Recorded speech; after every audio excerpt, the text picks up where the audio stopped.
जीवन का परम ध्येय क्या है? मनुष्य को सबसे पहले इस बात का निश्चय करना चाहिए कि मेरे जीवन का परम ध्येय क्या है, किस लक्ष्य की ओर जीवन को ले चलना है। जब तक ये स्थिर नहीं कर लिया जाता कि मुझे कहाँ जाना है, तब तक मार्ग या मार्ग व्यय की चर्चा करना जैसे निरर्थक है।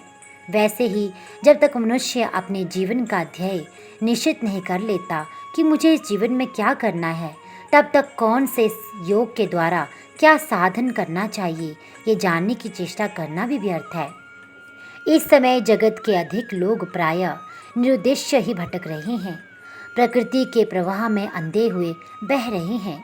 उन्हें ये पता नहीं है कि हम कौन हैं, जगत में मानव देह धारण करके क्यों आए हैं और हमें क्या करना है।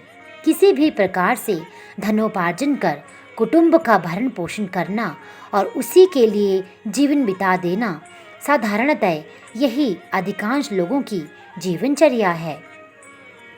धनोपार्जन, पैसा कमाना बुरी बात नहीं है, खूब कमाइए।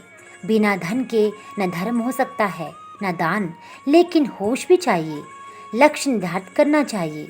अंत में मुझे जाना कहाँ है। प्रत्येक मनुष्य की इच्छा है कि हमें सुख मिले। प्रत्येक व्यक्ति जीवन में सुख चाहता है। अब विचार ये करना है कि हम जिन वस्तुओं का संग्रह और संरक्षण में अपना जीवन बिता रहे हैं, वे क्या वास्तव में सुख रूप हैं? घर, मकान, बंगला, गाड़ी, भौतिक वस्तुओं को मनुष्य ने सुख मानकर इनकी चाह में अंधों की तरह दौड़ रहा है।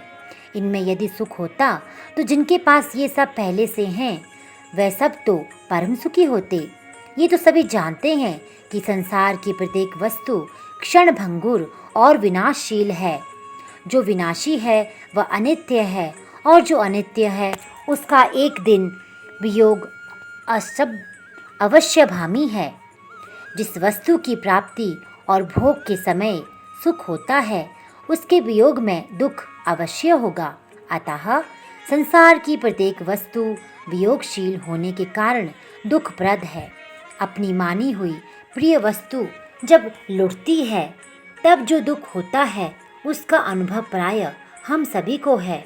इसलिए पुत्र वियोग में हमें उतना ही प्रत्युक्त उससे अधिक दुख होता है जितना सुख उसके जन्म होने के समय होता है।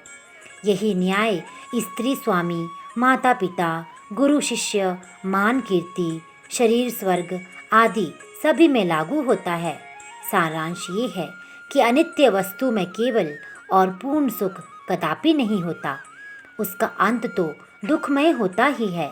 विचार करने पर अनित्य वस्तु का सुख भोग काल में भी दुख से सना हुआ ही प्रतीत होता है। इस लोक और परलोक के सभी भोग पदार्थ अनित्य हैं, परंतु इस अनित्य के पीछे अधिष्ठान रूप से जो एक सत्य छिपा हुआ है, जो सदा एक रस और अपव्यय है, वही नित्य वस्तु है।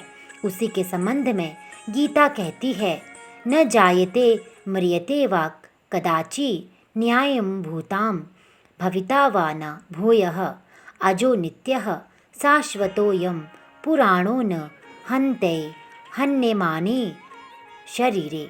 जो किसी काल में न जन्मता है, न मरता है, न होकर फिर होने वाला है, वह जो अजन्मा, नित्य, सनातन और पुरातन है, शरीर के नाश से उसका नाश नहीं होता, ऐसा वह परम पदार्थ केवल परमात्मा है। उस परमात्मा के एकत्व में अपनी कल्पित भिन्न सत्ता को सर्वथा विलीन कर देना, केवल उस एक परमात्मा का ही शेष रह जाना भगवत प्राप्ति है, और यही हमारे जीवन का परम ध्येय है। जय श्री राधे, जय श्री कृष्णा। आपका दिन मंगलमय हो।